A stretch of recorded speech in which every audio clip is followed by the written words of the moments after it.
we jump into the rest of things. Um, so especially when we're discussing issues of like environmental concern, especially like related to the land and our relationship to it, as well as how we can be effective advocates and activists for environmental issues, it's particularly important to remember that many of us are perhaps uninvited guests on the land from where we are attending this event, whether or not it is anywhere near Toronto. And the history of colonialism, which has formed Canada as we know it, plays a significant role in accelerating the impacts of climate change, which will continue to cause disproportionate harm to Indigenous, poor, and racialized communities. So from where I am in downtown Toronto, this land has been the traditional land of the Huron-Wendat, the Seneca, and most recently the Mississaugas of the Credit River. The territory was the subject of the Dish with One Spoon, One Palm Belt Covenant, an agreement between the Haudenosaunee Confederacy, the Anishinaabe, and the Allied Nations to share and care for the resources around the Great Lakes. When we come together today to discuss the role that we can play as effective activists and advocates for the environment, we also have to take the time to reflect on the legacy and the history of the land and acknowledge the diverse exploitative movements and power dynamics that have formed the world as we exist in it today. And so, yeah, I guess now I'm like giving it over to Kendall and Megan, who are going to talk a bit about Fridays for Future and like how they've adapted and like navigated the online transition or sort of situation that's come about over the last year. Thanks, Naomi and Haley, for inviting us here and for like having us speak about some of the online activism we've done as a group. So my name is Kendall. I am an organizer with Fridays for Future Toronto and the Fridays for Future U of T like subgroup. And Megan, if you want to introduce yourself as well. Hi, I'm Megan. I'm grade 10, and I also organize with Fridays Future Toronto, and I'm one out of two coordinators for weekly actions that have pretty much all moved online because of COVID. Yeah, so we put together some slides, so just so we have some visuals to share. So we'll just share that now, and then we'll talk about it.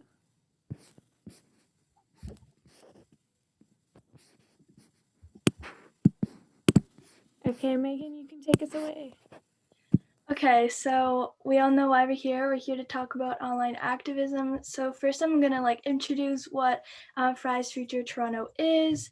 So Fridays Future Toronto is a local chapter of Fridays for Future Global Climate Strike Movement, which I'm sure most people have heard of by now.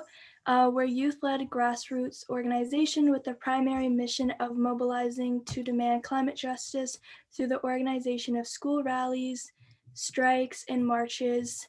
Although COVID has moved much of our organizing online, so all of these rallies and strikes look a little bit different. Yeah, so just a little bit about the U of T chapter is that we started very recently. It was actually during the pandemic that we started kind of organizing in a more formal way. And we're mostly just trying to rally students on all three campuses to support some of the bigger actions, the strikes that happen from our Toronto group, as well as just kind of connecting with a bunch of different organizations like yourselves to kind of broaden our network a little bit more and to get more folks engaged in climate justice.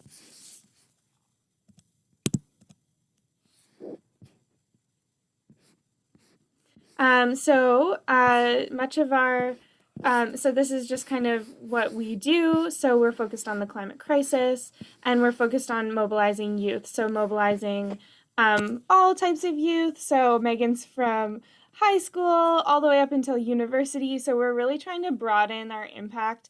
And we've really done I would say we've done a great job doing that since the pandemic, getting new people involved. So that's something that we've been working on. So here we're just looking at what on like how many people showed up before COVID and how many people showed up after, we've noticed that like our audience has grown a lot. And I mean, the best way we can track that is our following count on like social media platforms, but also in terms of actually showing up to our actions like phone zaps, it has grown quite a bit. So our last in-person action was November 29th, 2019. So sad. Can't wait to get back out. But yeah, much of our activism has moved online. I mean, there has been a few actions in person here and there, but not many. And obviously they were all COVID safe, but as COVID's getting worse, pretty much all of our actions are online now. Yeah, so this is kind of what's worked for us. Looking at like social media platforms, we've kind of broadened our impact by incorporating more organization within social media. So having different teams working through different platforms and then adding TikTok in there as like a way to get more youth involved has been really helpful. And yeah, just like making it more systemized, the way that we reach out and the way that we increase our impact using different strategies on social media. And then this is just emphasizing like why we're doing this, and that it's more of an opportunity. It's a challenge for us to work on climate justice. It's obviously a big issue that we're all facing, and we see this as like a way for us to kind of engage more people through the online sphere. Yeah, this is just a little bit more about kind of like what we're doing, and just kind of our mandates behind our activism. And obviously, we're focused on Canadian politics and focused on increasing our impact as Canadians within Canada. So we're looking at municipal, provincial, and nationwide actions for climate. So I can talk a little bit about how to get involved. So first of all, one campaign that I really want to highlight that's like a direct thing that you can go ahead and do after this call is there was a huge campaign surrounding bank switch, or like getting banks to divest, and kind of people threatening to switch banks, hence the name bank switch. Because a lot of the big banks are invested in a lot of fossil fuels. This event did happen today, but all of the information is still relevant. So we'll share a toolkit at the end. And also you can find a YouTube video on our channel of the Phones app. The Phones app was on a Zoom call, and kind of a cool accomplishment. At one point we had 100+ participants, which is really crazy to hear that so many people were passionate about this.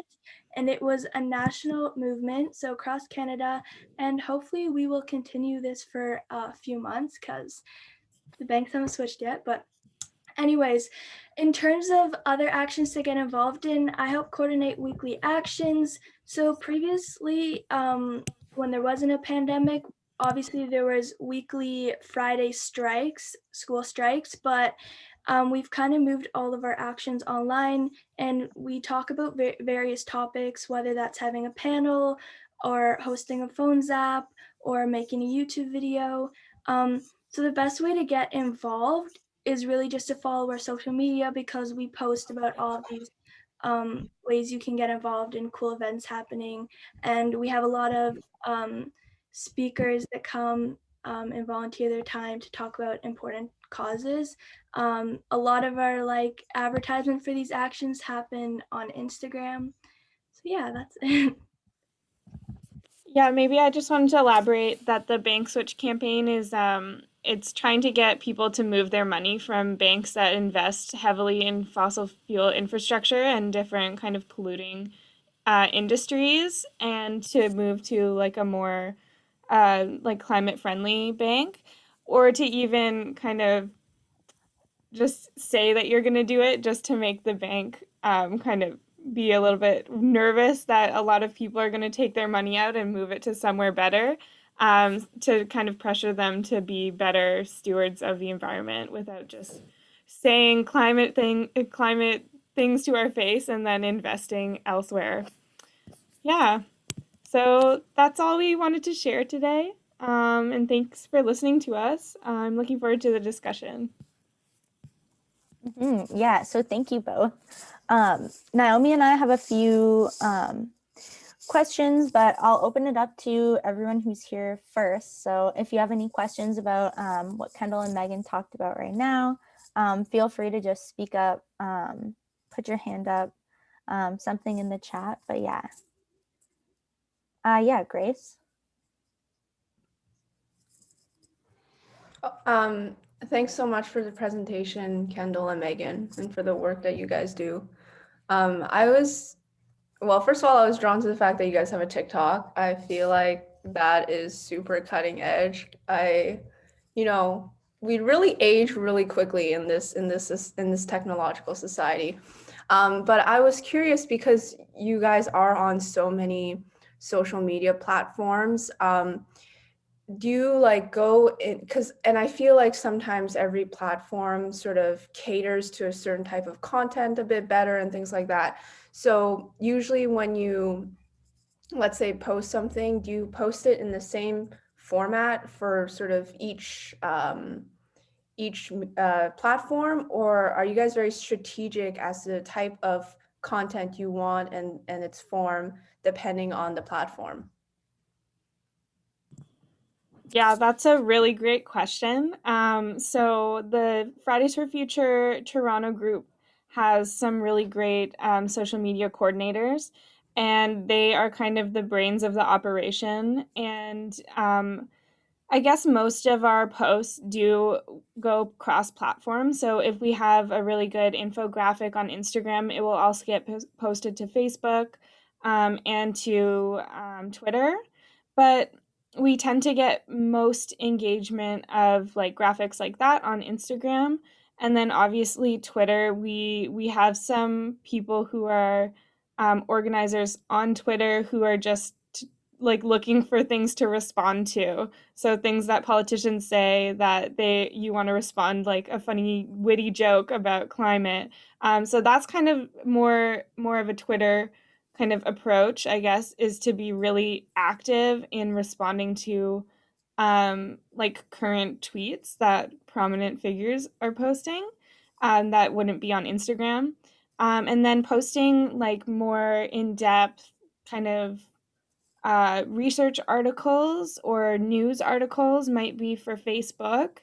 And then TikTok's a whole other thing. Obviously, you don't post any of the same stuff on TikTok as you post elsewhere unless you move it onto Instagram afterwards. But those ones are really catered to like a specific demographic of like young folks who are like interested in climate. And it's clearly a different type of people that you're reaching on TikTok versus like Facebook, for example. So yeah, there's some cross-platform, but yeah, it takes like a really good coordinators to facilitate that. Megan, do you have anything to add? I think you really covered it all. Definitely, I mean, as a user of these like platforms, I didn't really think too much about how the content doesn't work on every single platform, but definitely looking at social media coordination, we try to be smart with trying to put different content in different areas. That way we're not doing more work than we need to, but most of the time, each social media platform kind of works on its own. They all do different things, different followers. Yeah, something just to like follow up on that, it might be a little bit off topic, but like, have you seen a lot of engagement on TikTok? I think that's really interesting that you guys have one. I think we reached like a certain number of followers recently. I believe it was like 1,000. So it's doing pretty well, considering it's very new and like one of our organizers really took to doing TikToks for us.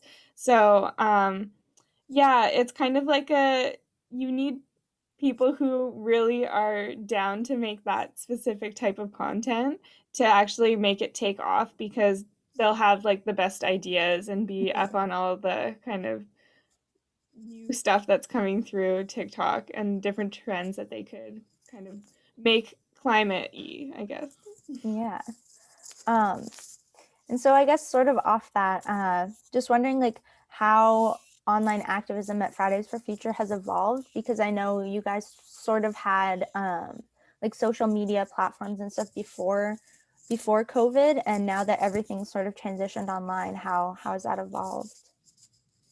Yeah, so I was involved in Fridays for Future before we went online. So I'll talk a little bit about what I've seen that has been different, and then maybe Megan can talk about some of our weekly actions and how those have got a lot of engagement. But before we went online, I would say that our group had a lot less capacity to organize just in general. And most of the folks who were engaged with us wanted to organize in-person actions. So even though we had social media and we did have like a pretty good engagement, I would say that most of our efforts and capacity went to organizing those in-person actions. So a lot of our online activity was less than perfect, I would say, and needed a lot of work. And we really kind of took moving online for COVID as an opportunity to update our process online, how to recruit people through online spheres. And that has been a really great, I guess, way for us to grow, even if we're only online. And a lot of the really active like organizers that I know right now weren't involved before we went online, and I've only met them maybe a few times during an in-person action. Um, yeah, so like using our platforms, like updating them, getting more like more structure, I guess, to have everyone kind of working together in a better way, without having that burnout, I guess, when we were organizing in-person actions. I think there's like a lot more logistics when it comes to planning online actions. You wouldn't think so. Oh, in some aspects, obviously, like getting people to the action and planning to mobilize people in person is difficult. But in terms of like weekly actions slash weekly strikes, like it was pretty straightforward before. You need people to show up at a location with posters, and you just needed their actual presence. But now online, we have to be a bit more smart. We have to choose topics to talk about. Do we want to do a phone zap panel? There's so much more research that has to go into it. So I think in some ways we've also engaged different groups of people, not just the people that would just like show up, but now we're actually educating people. So I think that's really important. I think in terms of like learning about these issues, I think going online brought us really far within that perspective. Yeah, that's really interesting. And that actually fits into our next question that we have prepared, which is kind of the content creation that's like necessary for online activism. And so like what we've seen is that there's a lot of a sort of visual content creation where people share infographics or like Instagram stories and that kind of thing.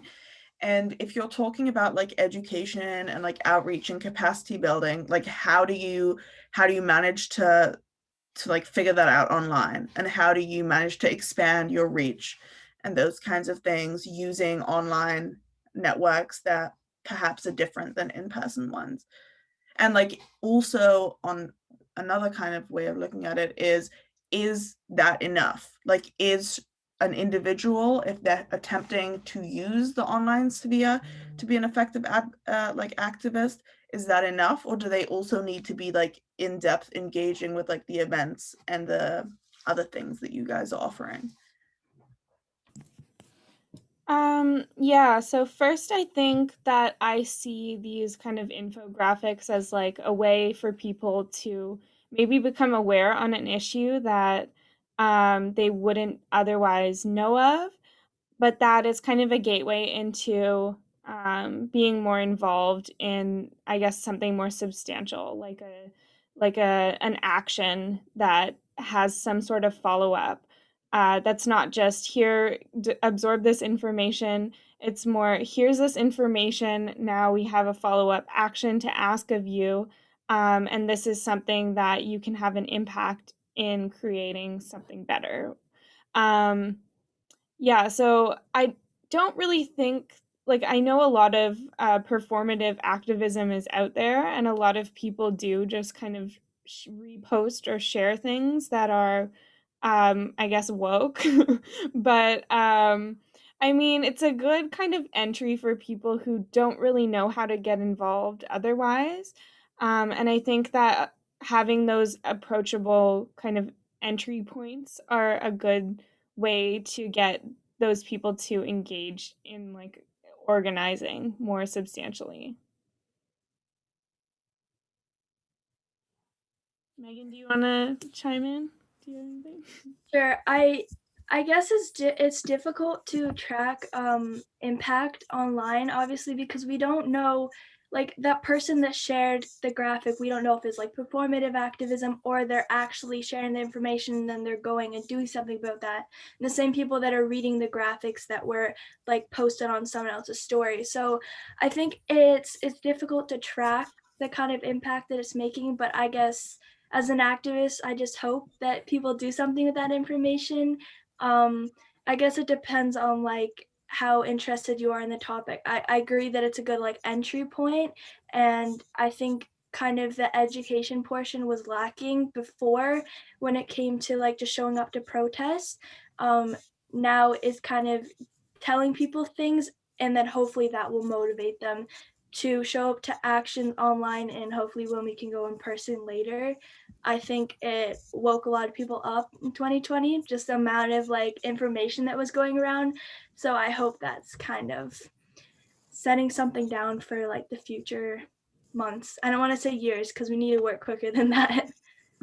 Yeah, I also had a point that I wanted to share kind of for the U of T chapter is like where we only have an Instagram. That's kind of our only point of like social media contact.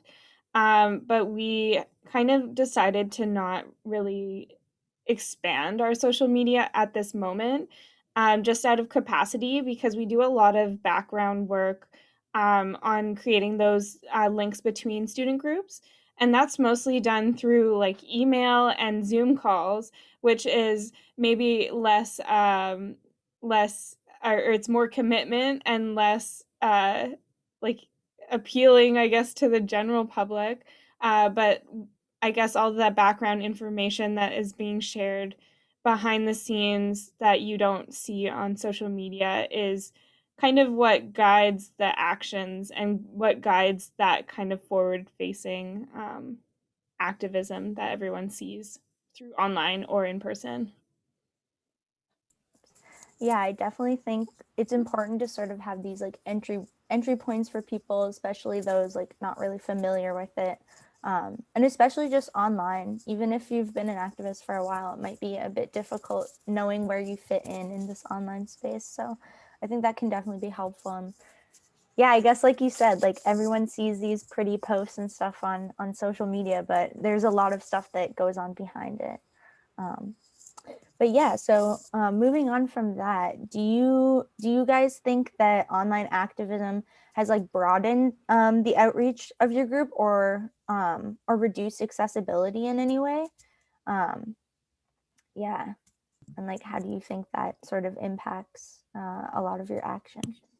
Yeah, I think Megan M just had her hand up for a sec. Oh yeah. In case it's on the same point. Oh, that's okay. You go ahead. I have a question just for after. Okay. We'll make note of that. Sorry, Megan, I didn't see you there. Sorry, can you repeat the question? Yeah, so I was just wondering, like, do you think that online activism has like broadened the outreach of Fridays for Future or reduced accessibility in any way with a lot of your actions?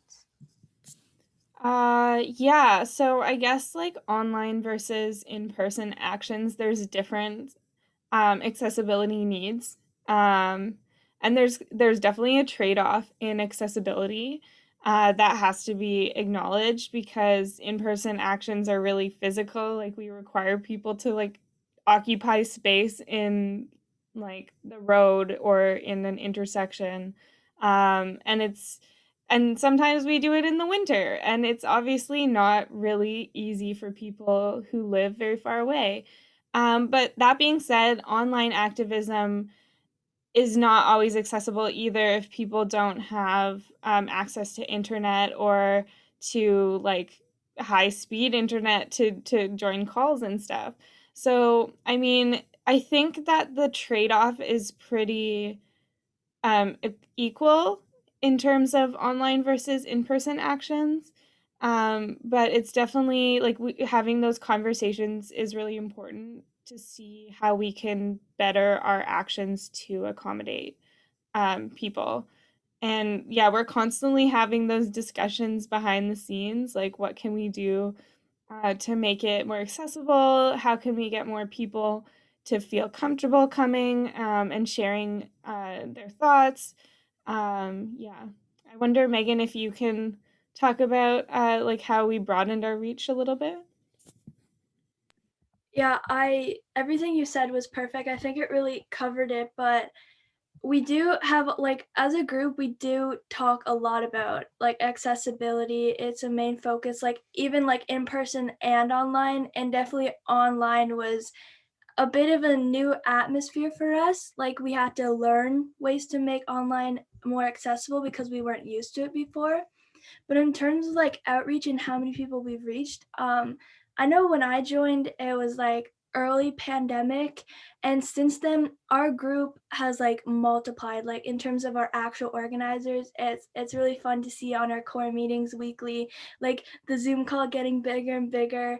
And I'm part of the intake team, and we intake like 5 to 10 people a week, which is quite a lot. And I think that has to do with, like, first of all, a lot of people have more free time because there's not a lot of other things going on, but also like accessibility in terms of like location, because a few of our members, including myself, are not located in Toronto. I'm located like Scarborough, closer to Pickering, but I don't like saying I'm in Pickering because I'm not. But anyways, but a lot of people are like outside of the GTA even. So it's become more accessible in that way, where a lot of new members can join because they have more time, and everything's online. I just wanted to jump off of that and see if anybody, like, before I get Megan to ask her question, if anybody has any comments as to like if they have any experience like becoming like more deeply drawn into maybe like environmental climate change activism, or if not, what are like the online kind of not capacities, but like activities or events or resources that could be shared that would like bring you perhaps slightly more deeply into it, or like, yeah, does that make sense? But if nobody, okay, Grace, if anyone. I can go quickly. It's really great to hear that like sort of participation and advocacy and activism has sort of multiplied throughout the pandemic. I feel like in terms of UTEA, we've been trying to get a more of a general membership and things like that, but I don't think, at least for our group, like participation has multiplied. I don't think it's decreased, but it probably hasn't increased the way Fridays for Future has. So it's great to hear that, and perhaps says something about maybe some things we should be doing at UTEA. On a personal note, I don't think I have increased my participation, to be honest. Like, I think I've dropped off of social media a lot. Like, I've deleted my Twitter, I've deleted my Instagram, basically. I think it's a really overwhelming time to be on social media. And that's like, I guess, a question I had as well, because I feel like it's this terrible system where it's like a necessary evil where like Instagram is literally ruining like young people's mental health, but it's also sort of that network where it's easiest to access this, like these accounts that talk about collective action. So I guess a question for Kendall and Megan, for everybody, is like, how do you sort of balance that? Like, how do you make peace with that sense of using these sort of attention and like corporatizing platforms to also to spread a very grassroots and anti-capitalist message? So yeah, those are some of my thoughts. Just to respond to that, like one thing that I've kind of been doing is on Twitter, like making lists and then not looking at just like a general feed because there's too much in there, like really news headlines that are just like too overwhelmingly bad. So like just looking at lists. And then on Instagram, just like sometimes I'll delete the app, but as an alternative, just mute everything that's like a social connection and just leave things that I feel like I have or like I want to prioritize, basically. Because yeah, there's like so many important resources from an activist perspective, but yeah, it's so overwhelming. Yeah, I also deleted a lot of my social media, like my Snapchat and my Twitter. I also thought it was overwhelming. But I mean, I use Instagram more as an activist platform now. I guess when I got Instagram originally, it was to follow friends. But for the most part, I removed like people that I didn't really talk to very often. And as well as like influencers that obviously have an impact on like mental health. Um, so yeah, I mostly use Instagram in terms of activism, just following other grassroots organizers and organizations to keep up to date on the most relevant topics, I guess.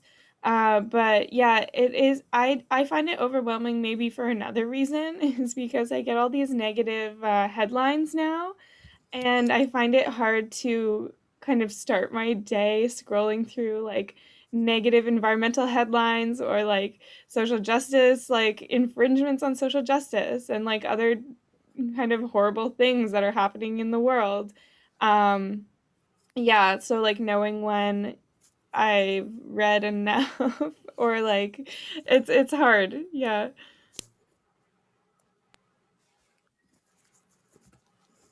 Yeah, I was gonna say similar. I've like recently sort of like carved out like a space for myself on like Instagram and stuff like that, and sort of like reorganize like, you know, who I'm following and stuff like that. So it's a lot more like tailored to sort of like my interests as an activist, as opposed to just like the random stuff that I used to follow before. So yeah, I think that can definitely help, but then you also kind of run into like problems of like these negative headlines. I find it nice that some like grassroots organizations I follow will do like the like Good News Tuesdays or something like that, and it kind of gives you a little bit of hope, I guess. But yeah, I think Naomi wanted to read out a comment that we had. Yeah, first I wanted to, because it's been, yeah, I said that I was going to get right to it. I was wondering if you still had a question, Megan, that you wanted to ask?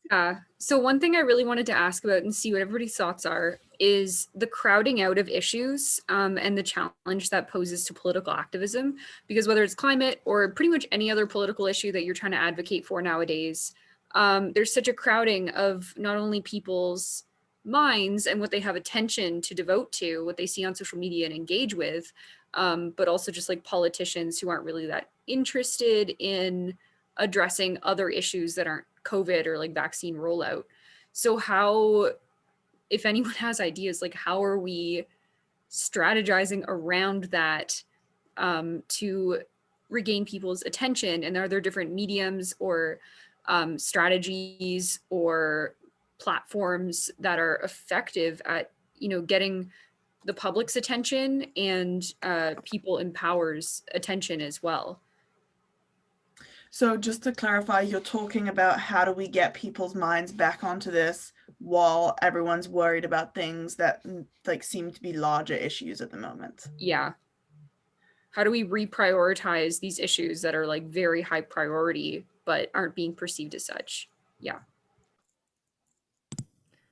Yeah, I have a response. I think it's pretty cool because Fridays for Future does like we have so many campaigns kind of going on at the same time, in addition to like kind of consistent things like weekly actions. So one of our recent campaigns that we're working on thinking about right now, just like brainstorming, is how do we affect like the 2022 election to be like climate and social justice leaders.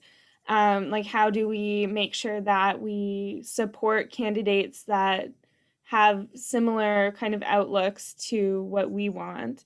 And I think like that having these conversations so far in advance is really important for things like politics, just because everything takes so long, and like doing that outreach is really important.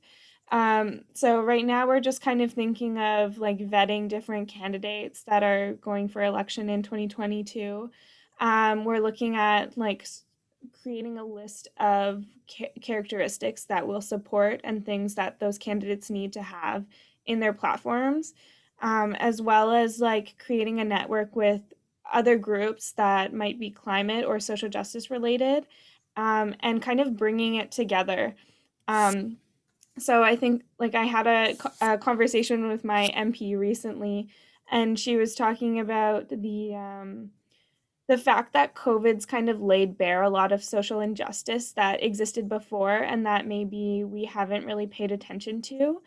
And that before COVID, the big kind of crisis that everyone was talking about was climate. So we're really in this kind of period in society where we have this crisis that we were talking about right before the pandemic, the climate crisis, and then drawing it into all these other social justice issues that have been kind of pushed to the forefront of conversation. Because any politician who's talking about COVID-19 can't really talk about it without drawing on like the inequities that exist through COVID-19, that are being exposed through COVID-19, but that we're seeing like laid bare, I guess. So, I mean, it's like really hard to say like how you can have a bigger impact, but I mean, I think that having these conversations and creating these networks is what kind of drives that change. So hopefully that kind of gives an overview of what you can do. Mhm. And Yeah. as Oh, well. yeah, Uh, go ahead, Megan. and nice name, Megan.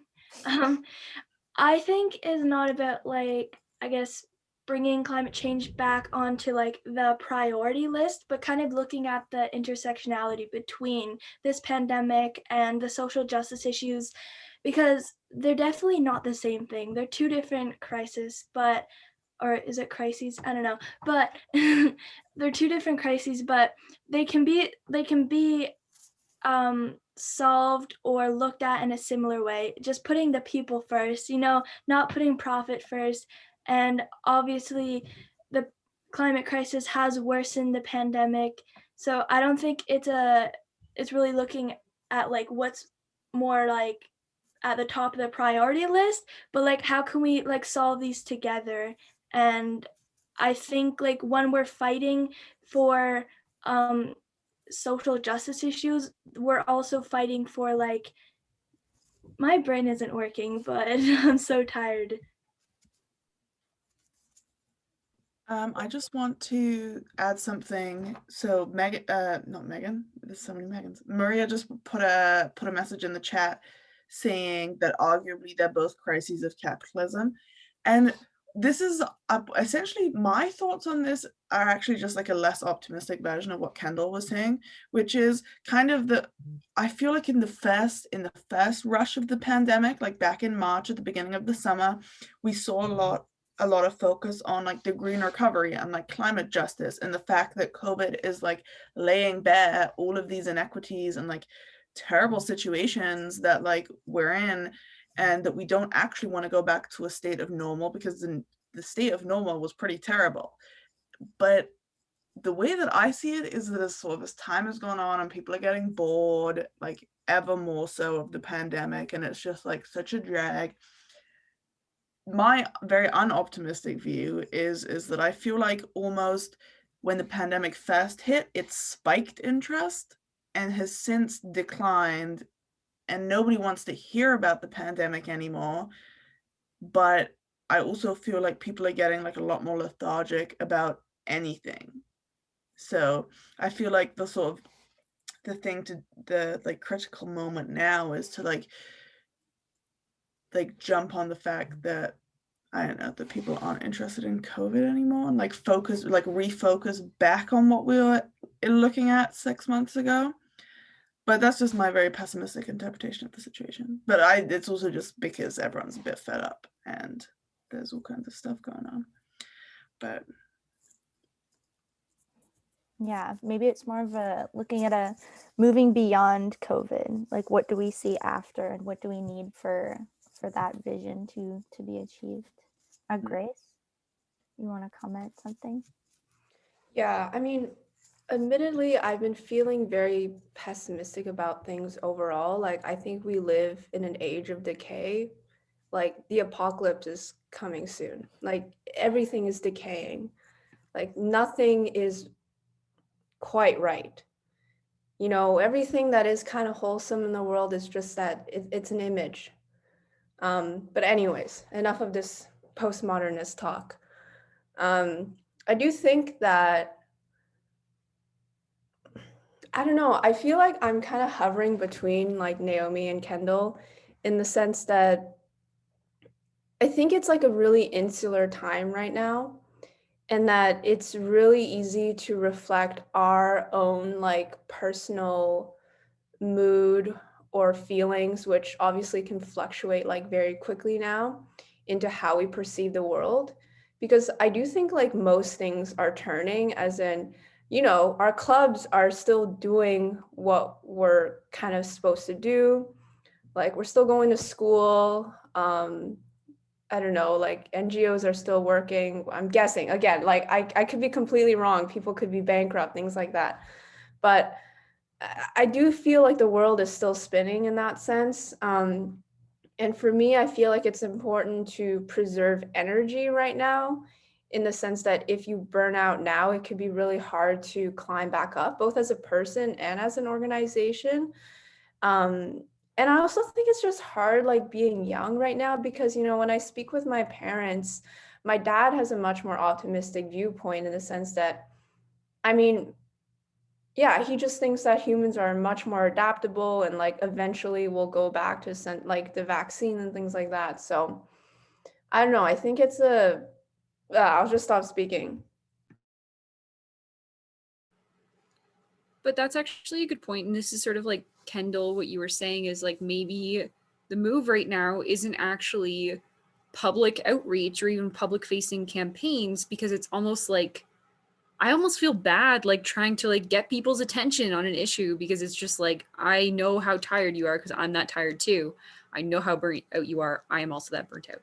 So maybe the move now is behind the scenes work, organization building, network building, strategic planning, for those milestones that we know are coming a couple months or years into the future, that we can put energy into planning now.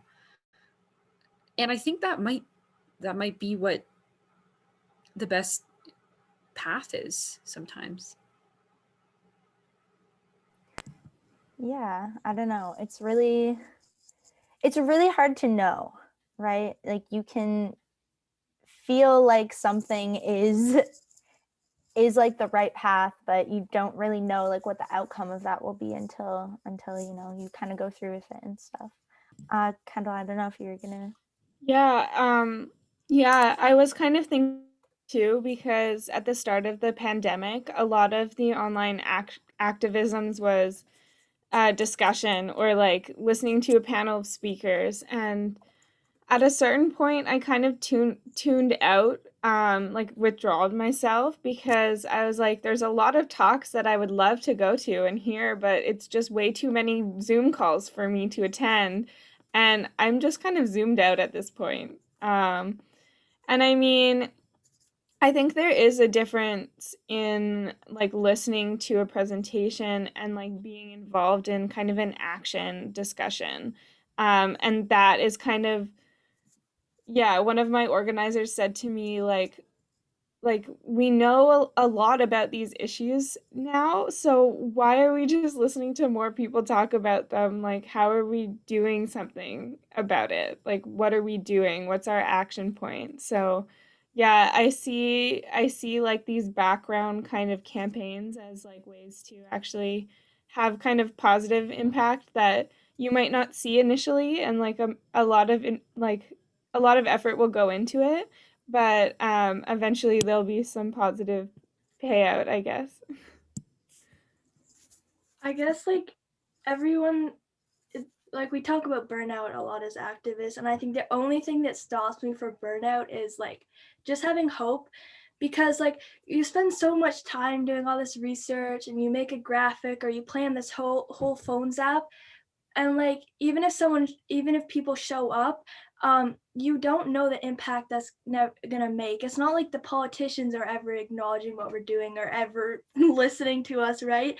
Like we put a lot out and we don't get a lot back, so it's just hope that that will finally go somewhere, especially for me because I joined, I guess, this like environment of activism at the beginning of the pandemic. So all of my organizing has been online. I've never actually been to a strike or anything like that. So I've never actually kind of felt that satisfaction and kind of been surrounded by like the feeling of change or like what we're actually doing is making a difference. So for me, it's just like holding on until like the pandemic's over, keep educating myself, keep doing what I'm doing, and hopefully like one day I'll feel the impact. One day I'll show up to the strike and I'll be arguing with someone that doesn't believe in what I'm talking about, and I'll actually feel the impact because I'll be able to actually teach someone, you know?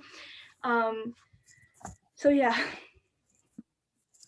Yeah, and maybe it's more about like capacity building for that time when, you know, we can get back to doing these in-person actions, and then, you know, we'll have the networks, we'll have like the structure and everything to sort of, you know, get back out there and start doing that kind of stuff.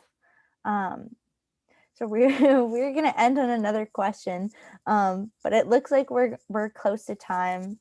So I don't know if we maybe want to start wrapping up, Naomi, or if we want to. Yeah, I mean, maybe we can do like a last call from anyone else who has any questions. Yeah. I know Maria put a question in the chat a while back. I don't know, maybe we can read it out loud. Did we miss that? Oh, well, I was going to read out the big thing that she wrote on the topic of Instagram, but I don't think I saw a question. Oh yeah, I was referring to that. I thought it was a good point. Yeah, let me just read that out. So Maria said, on the topic of Instagram, I used to be a big fan of infographics, still am, but I think it's important that we recognize where infographics fall short and where theory, analysis, and praxis need to step in if we want to sustain our movement. I find that many are prone to errors, given that it's a gargantuan task, don't know if I pronounced that right, to explain social issues within the parameters of a few Instagram slides. And the question this begs is, how do we grapple with this? Which I think is very interesting. And also we'd spoken a bit about, I guess, how different like social media platforms like need to utilize and like leverage different types of resources. But yeah, I mean, my opinion on that is just that unless you actually like take the steps to educate yourself substantially, nothing that you're able to provide in like a snapshot over social media is going to be the full extent of what you need to understand.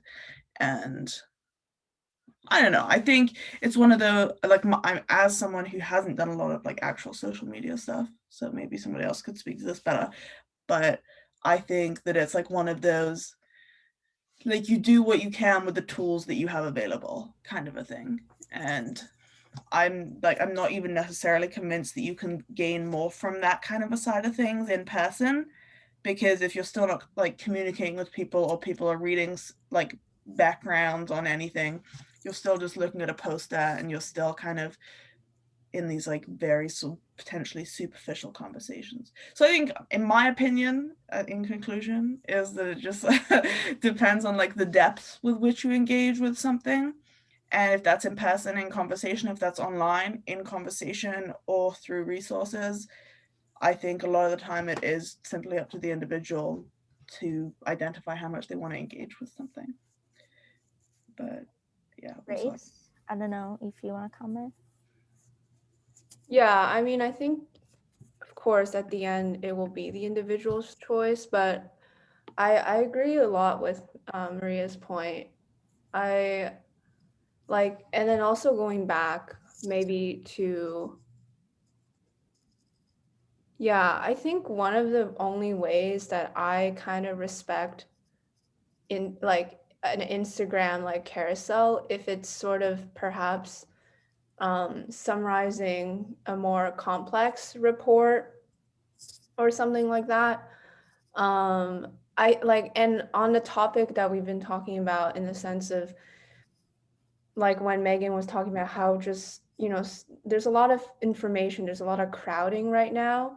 And I do think that people that make these sort of infographics are obviously doing it in good faith, or, they want to educate people. But there's just so many of them. And like, I think something that's like kind of hard to realize and hard to learn when we are in like the education system that we are in, is that like so much of what we think we should be doing is like gaining more information and learning more. Whereas I think a lot of work has to be done in unlearning a lot of the things that we have learned, and like not inundating ourselves with more information, but rather just like taking the overwhelming amount of information that we already have in our brains and trying to like sort it out, reflect, think rather than react. And I think a lot of things on social media, including these infographics, sort of encourage more reaction than actual thought that we could have through like dialogues like this, or just thinking on your own, or reading like a primary source, because there are like styles and the syntax of text like matters to how you digest it and you interpret it.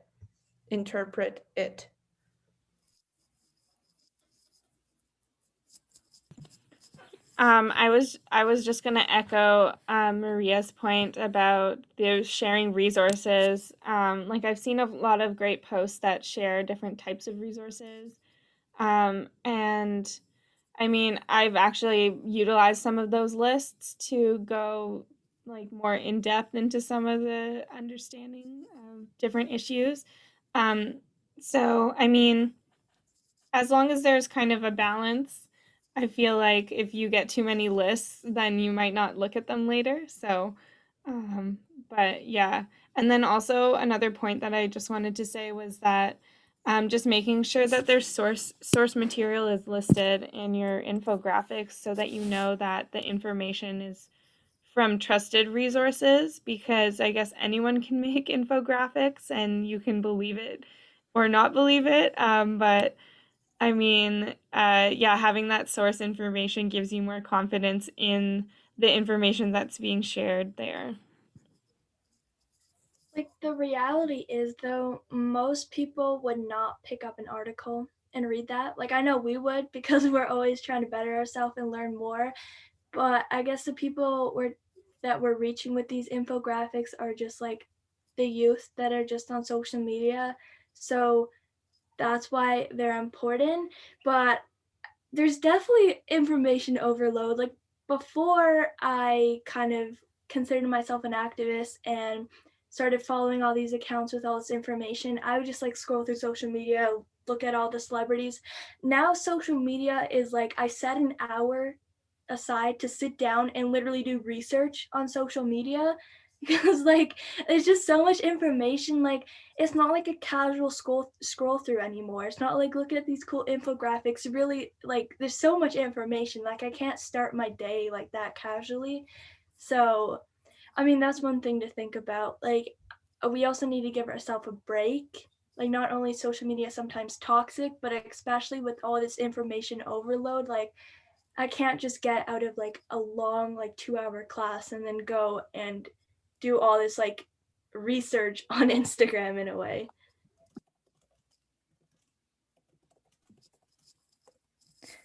Yeah.